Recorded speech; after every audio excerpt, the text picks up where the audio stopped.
দেশের পরিস্থিতি খুব কঠিন অবস্থার দিকে যার ওনারা দেখুন দে পুলিশে বন্দুক লই গুলি করে ছাত্রলরে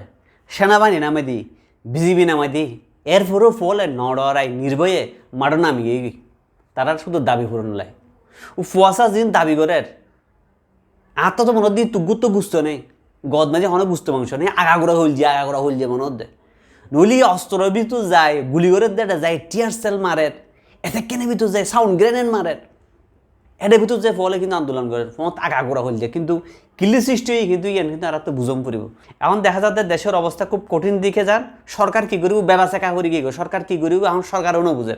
এক এক সময় এক এক দিককে করার সরকার আজি হওয়ার একখান হালিয়া হওয়ার একখান পৌর হওয়ার একখান রাতুর থোয়ার একখান দিনু থোয়ার একখান ব্যাগিনে মিলি সরকারও সদর্বত ফুরি গিয়ে কী করিব সরকার না বুঝার আবার জনগণও কিন্তু কেফি গিয়ে গিয়ে কারণ এক এক সময় এক এক দিককে হতাহত দেয় হয়তো সময় মোবাইলের নেটওয়ার্ক নেই হয়তো কোনো সময় যে আমার যে ইয়ার ওয়াইফাই লাইন তাইলে মোবাইলের ডাটা তাই মোবাইল ডাটা তাইলে ফেসবুক ইউজ করি না পারে হোয়াটসঅ্যাপ ইউজ করি না পারে টিকটক ইউজ করি না পারে ব্যাগিনে মিলে খুব কঠিন একখান পরিস্থিতি সৃষ্টি হয়ে গিয়ে এখন সরকারের উচিত দে জনগণের নেতৃত্বদারে বিভিন্ন দলের যারা আছে তারা লব হতা হন সমন্বয়কারক তো হতা চলে